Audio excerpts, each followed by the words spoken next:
I have never invested in stock in my life. I've never used Apple's stock app on the iPhone, ever. Because why? It goes to my happiness formula. I found that my head gets to a peaceful spot where it's not worrying about everything being up and down, up and down, up and down like day traders. I had day Right. traders around me, and I watched what they went through, and I just turned the other way. I don't read any financial papers. I don't Right. want to be, I don't want that to affect my life, so I never invested in stocks. Bitcoin, I bought a bunch of Bitcoin at the start to say, how do you play with this new thing? How do you buy something online? And I conquered that. And how do you buy things in other countries? And how would you even pay for like a donut in another country? How can you find an ATM that works on your Bitcoin? And I wanted to experiment and learn it all. And then Bitcoin went way up. Well, I got scared and I sold all my Bitcoin except one Bitcoin. That's not my purpose, is to have enough to play with and experiment with, but not to make money on. And 2 times it's gone way up and made money. And just recently, I think Bitcoin is going to go to 100,000. I just, I don't know where you get that feeling. I can't put any mathematics to it. I just really feel it from all of the interest. The interest in crypto is so high. And so I put a bunch of money into an online wallet account, Coinbase, and pretty much it's sitting right where it was right now. Went way up, it Right. doubled, and then it halved again, and I think but that's not my way in life. That's not important to me.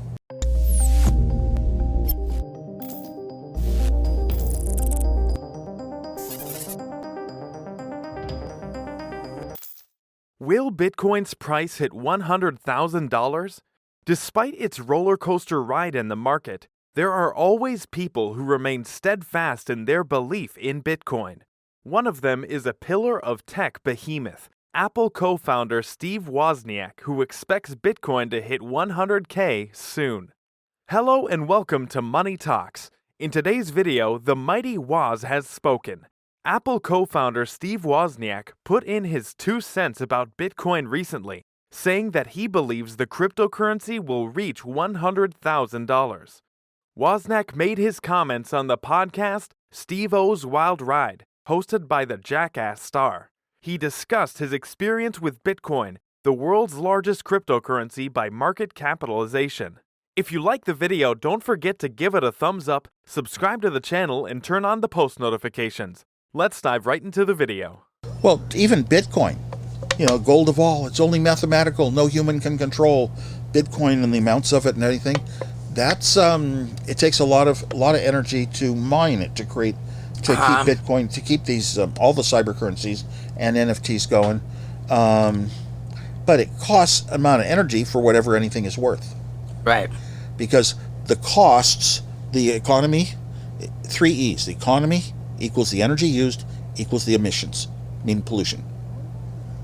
Okay, and that's a formula you'll never hear anywhere else. Sounds as easy as E equals MC squared from Einstein, right? It's that easy.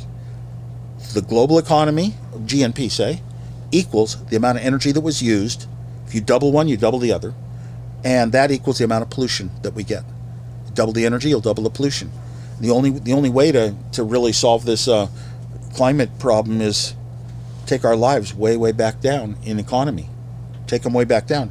So I don't buy into a lot of, people thinking, do this one little step, buy an electric car or get a solar panel, that it actually makes any difference at all. It could actually go the opposite way, just like the Bitcoin mining. But, everything we got in life, a house, a car, this RV is beautiful.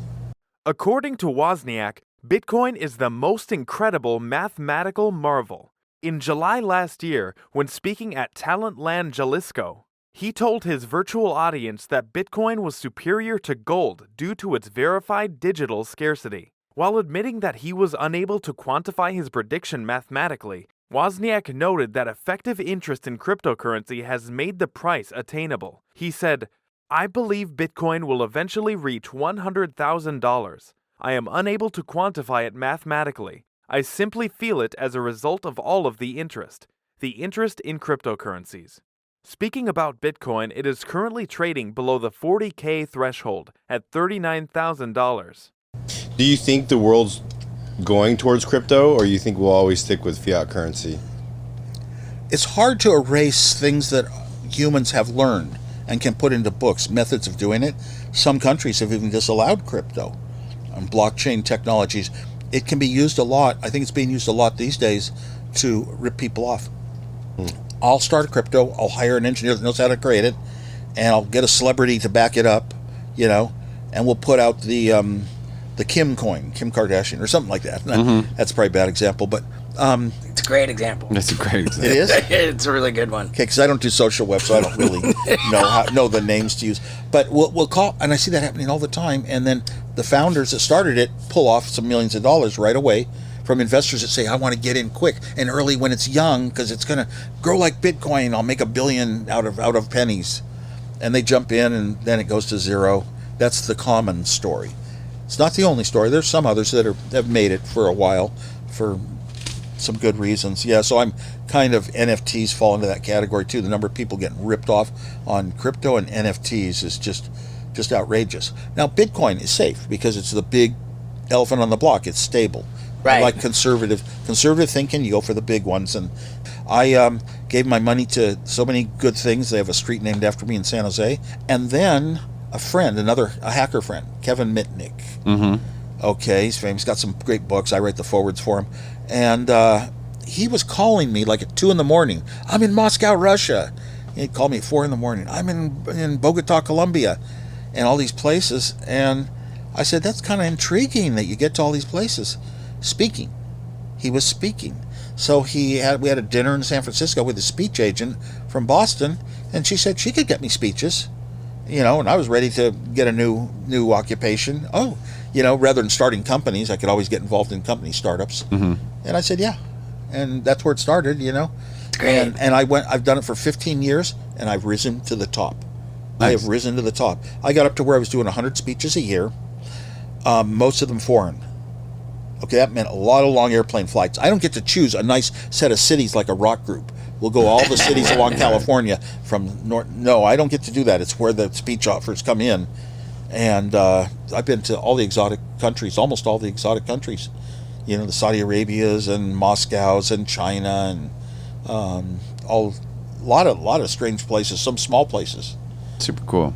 Steve Wozniak also said that the number of people getting ripped off with crypto and NFTs, or non-fungible tokens, is just outrageous. Wozniak, who left Apple in 1985, has had his own experience with crypto scams. Last year, Wozniak has lost his lawsuit to sue YouTube over scam videos that claimed he was a host of a fake Bitcoin giveaway and used his image. Images and video of Wozniak were used by YouTube scammers to trick viewers into believing he was hosting a live giveaway, in which anyone who sent him Bitcoin would receive double the amount in return, according to the lawsuit. Even during times of war, the intrigue and mystique surrounding Bitcoin continue to hog the headlines. One of the biggest proponents of the crypto is BitBull Chief Executive Officer Joe DePasquale. Despite a decrease in the price of Bitcoin since November, DePasquale believes the digital asset is still on track to reach the vaunted $100,000 per coin milestone. And then there's Standard Chartered. In September 2021, a report by cryptocurrency research team at British Bank forecasted that Bitcoin would soon surpass the $100,000 mark. Bitcoin was trading at the $50,000 mark that month. Michael Saylor, the CEO of MicroStrategy, also has higher expectations for Bitcoin's price in the long term. Similarly, Skybridge Capital CEO Anthony Scaramucci, another crypto believer, maintains that the pioneer cryptocurrency would one day be worth $500,000 a unit. So, positive outlook for Bitcoin remains. Meanwhile, Wozniak confirmed that he has made some Bitcoin purchases through a Coinbase account. Also known as Woz, the seasoned engineer previously indicated that he sold all of the Bitcoins he purchased during the market's early days for experimental purposes. While fears persist that the Bitcoin market will continue to dive in the short to medium term due to a variety of macroeconomic forces, positive outlooks for the cryptocurrency's long-term potential persist. So, do you agree with Steve Wozniak's 100K Bitcoin price prediction? Tell us in the comments. Also, don't forget to like and subscribe. See you soon with the next video. Thank you so much for watching.